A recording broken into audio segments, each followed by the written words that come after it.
Moi, les films que j'ai tournés où il y avait le numérique, on est obligé d'éclairer 50 fois. Par exemple, là, dans la situation où on est, si on se lève et qu'on va vers la porte, et que le plan est comme ça, dehors, il faut éclairer pour rattraper le diaph. Il y en a un qui surveille la température de lumière avec un ordinateur. Là, pendant qu'on tourne, il y a un gars à côté qui regarde et qui balance. Nous, la vieille caméra, Arriflex, la péloche, ACFA qui encaisse rien du tout, et on est là, il n'y a pas de lumière, pas d'éclairage, pas de groupe électrogène, et ça c'est valable pour les 3 films que j'ai faits. Et là, bon, on balance. Et ça c'est une vraie liberté, quoi.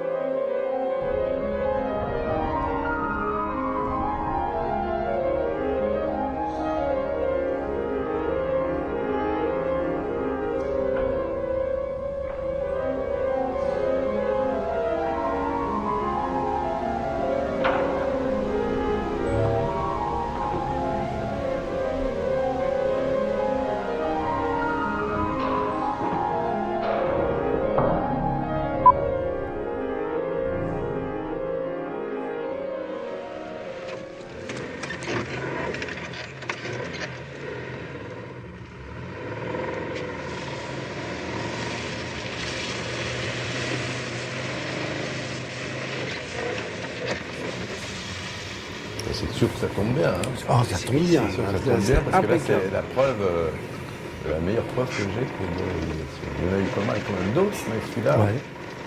C'est vrai que y a un truc simple, c'est que au tournage, quand on y arrive, surtout pour un premier film, ce qui est le cas de Passe-Montagne, c'est valable pour les autres aussi, c'est que tu as l'impression que tu as loupé à peu près 80% du film. Vraiment. Il y a des beaux plans, oui, d'accord, mais par rapport à tout ce que tu rêvais, ça m'appelle une phrase d'Orson Welles que j'avais eu la chance de rencontrer. Il parlait avec René Clément, il disait pour moi, les films, c'est des cimetières de plans. Tous les plans que je n'ai pas tournés. Moi, à l'époque, j'étais étudiant, je ne comprenais pas ce qu'il disait, mais ça veut dire ça, tous les plans. Et là, tout de suite, là, je me souviens de tous les plans que je n'ai pas tournés de Passe-Montagne, que je n'ai pas pu faire. Donc, alors, le montage arrive, et là, d'un seul coup, à force de tailler dedans, de s'acharner, là pour ça que Yann est complètement essentiel, ah, mais le film reprend un coup de vigueur. Ah, le film commence à ressembler à ce que tu voulais dire, etc., etc. Et ça, au montage, on monte très longuement. Hein, c'est monter toujours trop court, les films, nous, on prend vraiment du temps. On a réussi malgré le manque d'argent, à chaque fois, à avoir des... Comme on n'était carrément pas payé et tout ça, on avait le luxe d'avoir du temps. Et là, effectivement, ça monte, ça monte, ça monte. Et la synthèse magnifique, après, c'est mixage, où le montage brut, avec le film qu'il a commencé à faire, à ressembler à quelque chose, et bien là, le mixage fait décollage. Chut, décollage ou plantage, là, on ne sait pas. Mais pour l'amener au mieux et qu'il soit sur un écran. Et à partir de ce moment-là, le film ne nous regarde plus. C'est du billard à bande, c'est pour les spectateurs, nous, on n'est plus concernés. Tiens, ben Dieu, salut. Comment ça va? Ça va, t'arrives? Ouais, oui. Ferme la porte. Ouais, oui. Pourquoi c'est pas toi qui as téléphoné? Il y a un ténasse de la ferme qui a appelé, j'ai rien compris. Il m'a dit qu'il montait. De toute façon, on n'a pas faim. Les deux montages, en tout cas les deux montages, c'est Jean-François qui les a fait, c'est-à-dire le montage la direction plutôt, puisqu'il y a deux directions. C'est marrant, j'ai dit deux montages, mais c'est vrai que le tournage, c'est peut-être aussi un montage, parce que c'est monter comme on monte du mécano, tu vois, monter un plan, c'est le fabriquer, quoi. C'est ce que tu fais au tournage, en allant d'un point X à un point Y, avec un travelling ou pas de travelling, enfin bref, le dessin d'un plan, là, ce dont je parlais tout à l'heure. Et puis... le montage qui est du démontage, puisque de ce truc qui est soi-disant un objet parfait et qui t'ennuie profondément, on a essayé de trouver à l'intérieur de ça, avec le bénéfice que, comme c'est tourné en un plan, ça a un souffle extraordinaire, c'est pas coupé tout le temps, donc il n'y a pas un mec qui ouvre la porte qui dit bonjour, et puis on coupe, on se retourne, on voit l'autre qui dit qu'est-ce que tu fous là, tout ça.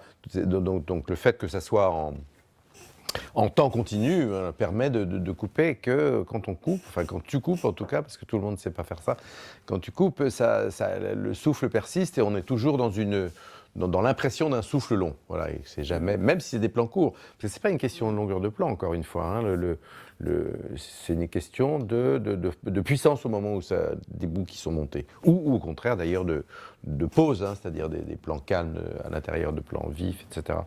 Un plan séquence fait par exemple 1 minute 10.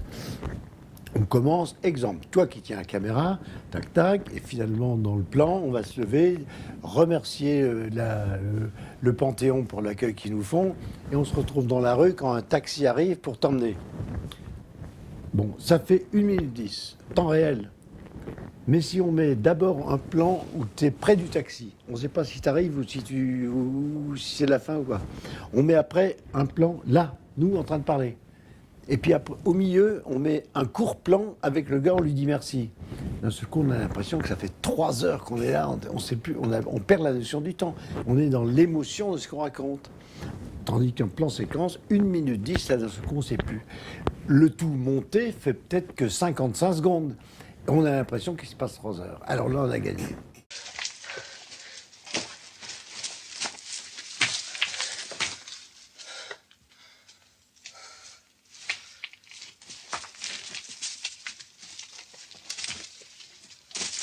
Allez, on passe par le haut.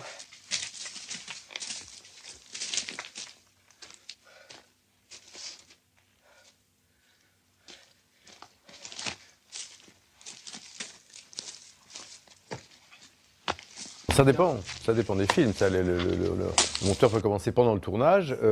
Là, d'ailleurs, c'est ce qu'on avait prévu de faire, puisqu'on avait une Moviola au centre d'accueil de Prénavel-les-Piards où on habitait tous. Il y avait une Moviola, cette petite machine un peu comme des Moritone, mais plus légère, américaine, un peu debout, sur lesquelles on monte debout avec un tout petit écran. Mais on a regardé 2 fois un plan pour faire un raccord, on n'a jamais monté. C'est impossible de monter pendant un tournage. En plus que moi, j'étais pas vraiment monteur, après non plus d'ailleurs, mais pendant le tournage surtout, j'étais pas vraiment monteur, parce que j'étais chauffeur spécialisé du Texandre, qui voulait pas qu'on le descende dans des flaques d'eau, donc c'était moi qui savais où l'arrêter.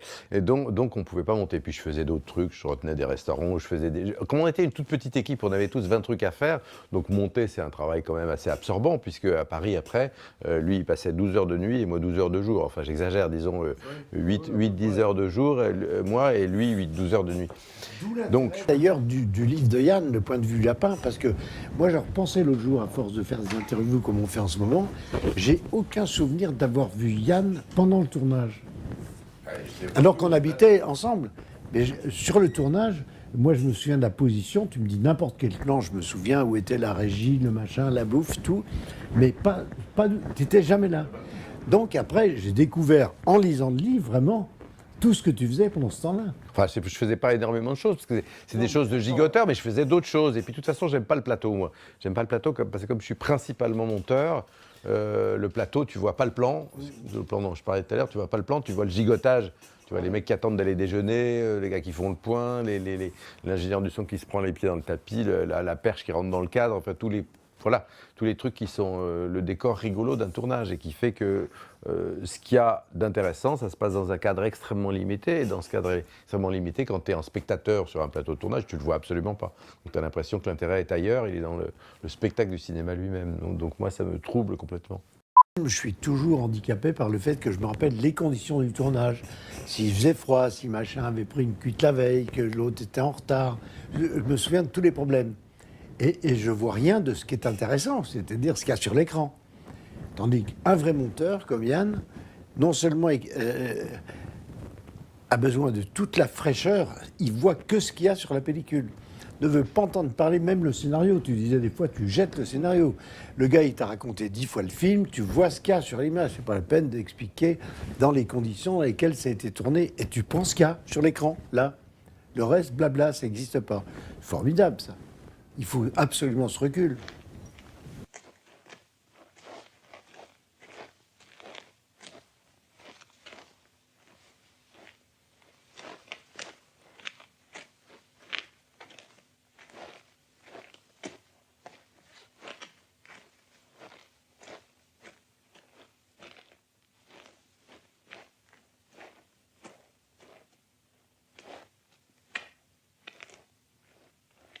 Le recul, eh ben, ça se travaille. Il faut essayer à chaque projection d'oublier ce qu'on connaît du film. Parce que comme le film a changé et que éventuellement il y a des choses qui étaient dites ou qui étaient vues ou qui étaient entendues dans la projection précédente, ces choses qui ont disparu ou les choses qui sont en plus, il faut toujours ne les prendre que sur le moment. Le gros effort, c'est d'être absolument que sur le moment, d'être totalement dans l'immanence, dans le réel, immédiat.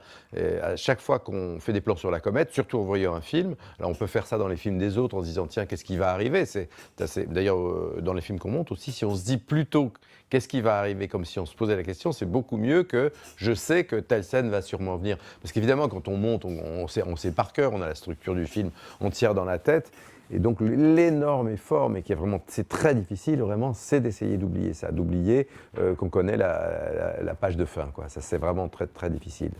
Les grands monteurs sont vraiment capables de travailler 3 jours sur une séquence et d'un seul coup, quand ils veulent te la montrer, ils remettent le film un peu en arrière pour avoir la séquence avec le souffle des scènes précédentes.